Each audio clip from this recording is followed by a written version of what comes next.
Siria está aquí, a 8 horas de avión de España.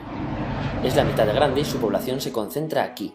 ¿Por qué? Porque toda esta zona es un enorme desierto, pero un desierto muy importante. Tiene 1/3 de las reservas de petróleo del mundo y también de gas natural, según algunos el nuevo petróleo. Para sacarlo de aquí y llevarlo a Europa, hay que rodear toda esta península y salir por el canal de Suez. Como te puedes imaginar, aquí te cobran. Pero hay otra manera más fácil, la línea recta. El que controle estas tuberías las puede abrir y cerrar, como un grifo. Si no pagas, no hay petróleo, ni gas. Esta región es la polla.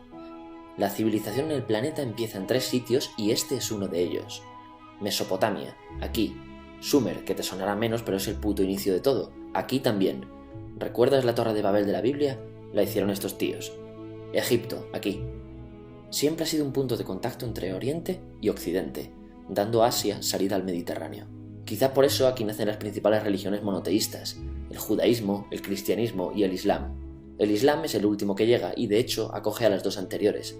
Adán, Noé, Moisés, Jesucristo son considerados profetas islámicos. Bueno, al grano. Como la zona es la hostia, todos han querido controlarla y siempre ha estado dentro de algún imperio. Persas, griegos, los romanos. El imperio romano termina partiéndose en 2, y finalmente solo sobrevive esto. Ahora es cuando la última religión monoteísta, el Islam, construye su propio imperio. ¿Te acuerdas de las cruzadas? Bueno, pues son los europeos cristianos intentando recuperar esta zona de la que estamos hablando. Los últimos en llegar son los turcos, que ojo, no vienen de Turquía, sino de a tomar por culo en Asia, junto con Gengis Khan. Lo conquistan todo y fundan el Imperio Otomano. El Imperio Otomano se queda ahí hasta la Primera Guerra Mundial, 600 años. Cuando acaba la Primera Guerra Mundial, aparecen pequeños países donde antes estaba el Imperio Otomano, y por primera vez vemos a Siria en un mapa. Hasta ahora la habíamos dibujado para no perdernos. ¿Y quién se inventa esos países? Lo que te voy a contar es alto secreto. Bueno, lo era en 1916. Este súper secreto se llama Acuerdo de Sykes-Picot. Los franceses y los ingleses no podían derrotar solos al Imperio Otomano. Solo podían si les apoyaba la gente que vivía dentro, en su mayoría árabes. ¿Cómo se los ganaron? Pues les prometieron la Gran Arabia, un país solo para ellos. El único problema es que era un timo. Antes de seguir, recuerda una cosa. Los árabes son un pueblo, pero no una religión. O sea, un árabe puede ser musulmán, puede ser cristiano, y antes del Islam parece que hubo tribus árabes con tradiciones judías. Bueno, pues a los árabes no les dieron ese único país que les habían prometido. En su lugar, franceses y británicos crearon muchos países pequeños. Estos países, obviamente, no eran países de verdad, sino zonas bajo su control con gobernantes puestos por ellos. Durante este tiempo hacen lo que quieren con la zona. Recuerda que hay petróleo. Siria, aunque no tiene grandes reservas, tiene fácil salida al mar, y Francia, que es la que se ha quedado con Siria, se lo da a compañías extranjeras. Después de la Segunda Guerra Mundial, los europeos se van. En el caso de Siria, son echados a patadas. Pero antes de irse, crean otro estado, Israel.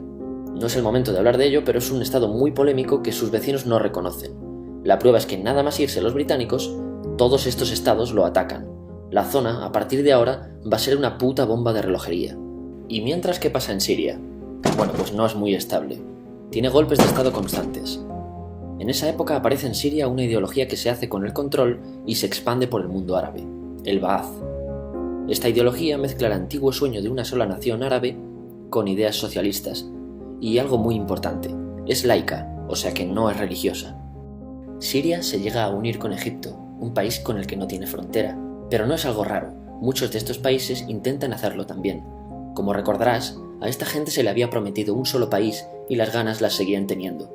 Pero la unión falla. En este tiempo Egipto les convence para nacionalizar el petróleo. En Siria, Al-Assad, el padre del Assad de ahora, se convierte en jefe del estado Ba'ath. En Irak, también Ba'ath, comienza a ganar fuerza Saddam Hussein. Las diferencias entre ambos países dividen a los partidos Ba'ath de otros países en pro-Siria o pro-Irak. Ahora ocurre la Guerra Fría. El mundo se divide en 2. O eres de Estados Unidos o de la Unión Soviética. Son años muy movidos en los que se pegan constantemente con Israel, invaden su vecino Líbano y comienza una oposición islamista al régimen Ba'ath de Assad, los hermanos musulmanes. Vale, volvamos atrás un momento. Recuerdas que la mayoría de árabes eran musulmanes, ¿verdad? Pues dentro de los musulmanes hay 2 ramas fundamentales, los suníes, la mayoría, y los chiíes. En el caso de Siria, a pesar de ser un estado laico, los gobernantes como Assad y jefes militares eran chiíes, los cuales representan menos del 13%. En cambio, casi el 70% de la población es suní. Un dato curioso es que los cristianos son casi el 10%. Que los chiíes controlen el gobierno y el ejército mosquea a la población suní, y este sentimiento es aprovechado por los hermanos musulmanes, islamistas radicales suníes. Estos toman las armas en la ciudad de Hama en contra del gobierno, y Assad acaba con la revuelta a costa de matar miles de civiles y encarcelar a mucha gente. En el año 2000, Assad padre muere y le sucede Assad hijo. Ante las presiones libera a muchos presos, trae internet y esperanzas de cambio. Hay un periodo de gran debate político y aparece la oposición. También vuelven los hermanos musulmanes. Los siguientes años son difíciles, arrestan a la oposición, y Bush incluye Siria en el eje del mal, y esto la aísla. Está mal visto negociar con Siria. Los kurdos, un pueblo que vive distribuido por varios países de la zona, empiezan a protestar también. Hay represión y muertos. En 2011, te sonará esto, ocurre la Primavera Árabe. ¿Qué es esto? Bueno, es una protesta que se va propagando por todos los países árabes pidiendo más democracia.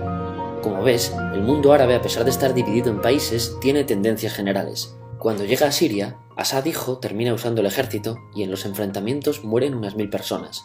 Los enfrentamientos irán escalando hasta que se conviertan en guerra civil. No hay un momento exacto de inicio. Lo importante es que hoy en día hay numerosas facciones en juego. Vamos a verlas. Pero primero piensa en que todo está dividido entre chiíes, la minoría, y suníes, la mayoría. Chiíes y además laicos, o sea, no religiosos, son el gobierno de Al-Assad. Controla todo esto, que si recuerdas son básicamente las zonas chiíes del país. El gobierno de Assad está enfrentado al resto. También mayoritariamente laico, pero suní, es el Ejército Libre de Siria o FSA en inglés. Junto con el Frente Islámico, que es religioso, y otros 70 y pico grupos más, forman una coalición que la prensa llama simplemente la oposición. También suníes e islamistas, pero radicales, son Al-Nusra, llamados Al-Qaeda en Siria, porque son básicamente eso, Al-Qaeda en Siria. Otros islamistas radicales son el ISIS o Estado Islámico.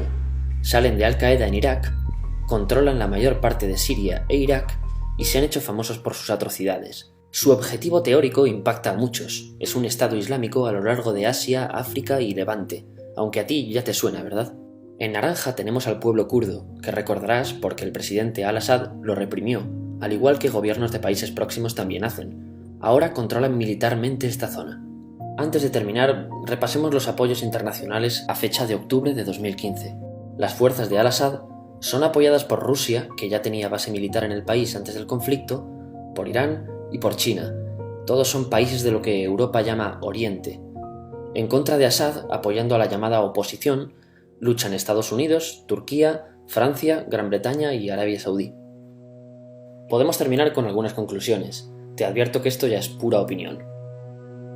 Si recapitulamos, vemos que la región es estratégica. Por su situación privilegiada, todos la quieren. Siria siempre ha estado bajo el paraguas de grandes imperios.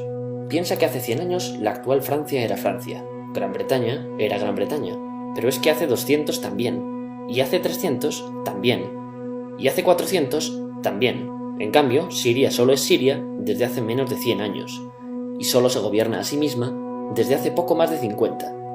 Además, jamás decidieron sus fronteras, se las impusieron. Europa divide Oriente Medio a su antojo para controlarlo, diseñando países sin tener en cuenta su población.